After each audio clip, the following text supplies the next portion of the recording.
ആഡംബരത്തിന്റെയും സാഹസികതയുടെയും പ്രതീകമാണ് ക്രൂയിസ് കപ്പലുകൾ.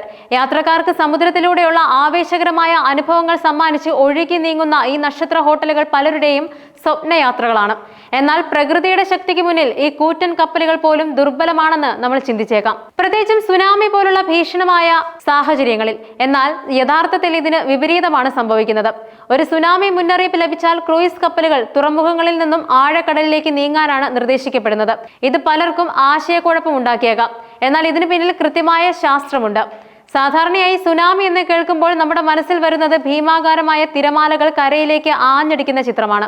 എന്നാൽ സുനാമിയുടെ സ്വഭാവം കടലിലെ ആഴത്തിനനുസരിച്ച് മാറുന്നു. ഭൂകമ്പമോ അഗ്നിപർവ്വത സ്ഫോടനങ്ങളോ കടലിനടിയിലെ മണ്ണിടിച്ചിലുകളോ പോലുള്ള കാരണങ്ങളാൽ സമുദ്രത്തിൽ വലിയ തോതിലുള്ള ജലവിസ്ഥാപനം ഉണ്ടാകുമ്പോഴാണ് സുനാമി രൂപപ്പെടുന്നത്.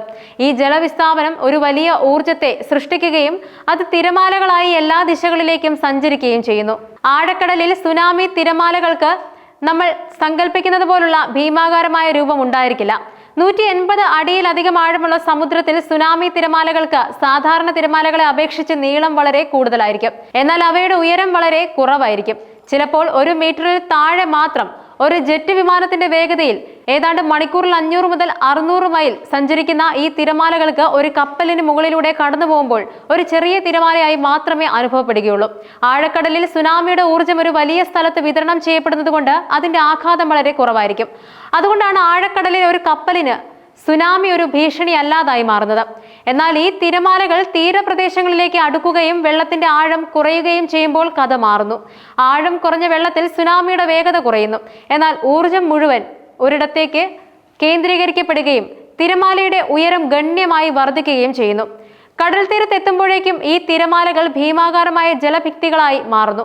ഇവയ്ക്ക് മണിക്കൂറിൽ 30 മൈൽ വേഗതയിൽ കരയിലേക്ക് ഇരച്ചു കയറാനും കെട്ടിടങ്ങളെയും പാലങ്ങളെയും തകർക്കാനും തീരപ്രദേശങ്ങളിൽ വലിയ നാശനഷ്ടങ്ങൾ ഉണ്ടാക്കാനും കഴിയും. സുനാമി തിരമാലകൾ അതിന്റെ വഴിക്കുള്ള എല്ലാറ്റിനെയും ഒലിച്ചു പോവുകയും അവശിഷ്ടങ്ങളും കണ്ടെയ്നറുകളും മരങ്ങളും കൂറ്റൻ പാറകളുമെല്ലാം വഹിച്ചുകൊണ്ട് വലിയ നാശനഷ്ടങ്ങൾ വരുത്തുകയും ചെയ്യുന്നു. സുനാമിയുടെ പ്രധാന ഭീഷണി തീരപ്രദേശങ്ങളിലാണ്. അതിനാൽ തന്നെ തുറമുഖങ്ങളിലോ തീരത്തോ നങ്കൂരമിട്ടിരുന്ന ക്രൂയിസ് കപ്പലുകൾക്ക് സുനാമി വലിയ അപകട സാധ്യത ഉണ്ടാക്കുന്നുണ്ട്. അതോടൊപ്പം സുനാമി കാരണം ഉണ്ടാകുന്ന ശക്തമായ ജലപ്രവാഹം കപ്പലിനെ വലിച്ചിഴയ്ക്കുകയും മറ്റു കപ്പലുകളുമായോ തുറമുഖത്തെ പിയറുകളുമായോ കൂട്ടിയിടിക്കാനുള്ള സാധ്യത വർദ്ധിപ്പിക്കുകയും ചെയ്യുന്നുണ്ട്. സുനാമി തീരത്തേക്ക് ഒഴുകിയെത്തിക്കുന്ന കണ്ടെയ്നറുകൾ, തകർന്ന കെട്ടിടങ്ങളുടെ അവശിഷ്ടങ്ങൾ, വാഹനങ്ങൾ എന്നിവയെല്ലാം കപ്പലിന് വലിയ നാശനഷ്ടങ്ങൾ വരുത്താൻ സാധ്യതയുണ്ട്. സുനാമി കാരണം ഉണ്ടാകുന്ന ജലനിരപ്പിലെ പെട്ടെന്നുള്ള വർധനവും കുറവും കപ്പലിന്റെ സ്ഥിരതയെ സാരമായി ബാധിക്കാം. ഇത് കപ്പൽ മറിയുന്നതിനോ നിയന്ത്രണം നഷ്ടപ്പെടുന്നതിനോ കാരണമാകും. സുനാമി മുന്നറിയിപ്പുകൾ ലഭിച്ചാൽ ക്രൂയിസ് കപ്പലുകൾ ഉടൻ തന്നെ പാലിക്കേണ്ട ചില നടപടികളുണ്ട്. തുറമുഖത്താണെങ്കിൽ ഉടൻ തന്നെ ആഴക്കടലിലേക്ക് നീങ്ങാൻ നിർദ്ദേശിക്കുന്നുണ്ട്. ഇത് കപ്പലിനെയും യാത്രക്കാരെയും ജീവനക്കാരെയും സുനാമിയുടെ ആഘാതത്തിൽ നിന്ന് സംരക്ഷിക്കുന്നു. അതോടൊപ്പം തുറമുഖത്തേക്ക് യാത്രക്കാരെ ഇറക്കുന്നതും കയറ്റുന്നതും നിർത്തിവെക്കുന്നു. യാത്രക്കാർ തിരിച്ചെത്തിയില്ലെങ്കിൽ പോലും കപ്പൽ ആഴക്കടലിലേക്ക് നീങ്ങും. കൂടാതെ സുനാമി ഭീഷണി തീരുന്നതുവരെ കപ്പലിന്റെ സഞ്ചാരപാതയും തുറമുഖ സന്ദർശനങ്ങളും മാറ്റിവെക്കുന്നുണ്ട്. കപ്പലിലെ ജീവനക്കാർക്ക് സുനാമി പോലുള്ള അടിയന്തര സാഹചര്യങ്ങളെ നേരിടാനുള്ള പ്രത്യേക പരിശീലനം നൽകിയിട്ടുണ്ട്. ഇന്നത്തെ ആധുനിക ക്രൂയിസ് കപ്പലുകൾ ആഡംബരത്തിന് മാത്രമല്ല, നൂതനമായ സുരക്ഷാ സംവിധാനങ്ങൾക്കും മുൻഗണന നൽകിയാണ് നിർമ്മിച്ചിട്ടുള്ളത്.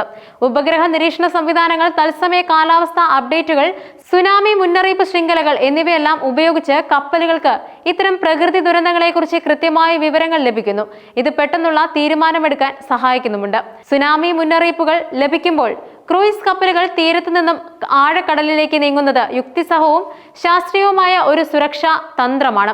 ആഴക്കടലിൽ സുനാമി തിരമാലകൾ അപകടകാരികളല്ല എന്ന വസ്തുതയെ അടിസ്ഥാനമാക്കിയാണ് ഈ തീരുമാനമെടുക്കുന്നത്. അതുവഴി കപ്പലിനും യാത്രക്കാർക്കും ജീവനക്കാർക്കും സുരക്ഷ ഉറപ്പാക്കുന്നു. തുറമുഖങ്ങളിലോ തീരങ്ങളിലോ ഉണ്ടാകാൻ സാധ്യതയുള്ള അപകടങ്ങളെക്കാൾ വളരെ സുരക്ഷിതമാണ് ആഴക്കടൽ. സുരക്ഷയ്ക്കുള്ള ഈ മുൻഗണനയാണ് ക്രൂയിസ് വ്യവസായത്തെ കൂടുതൽ വിശ്വസനീയവും ഉത്തരവാദിത്തമുള്ളതുമാക്കി മാറ്റുന്നത്.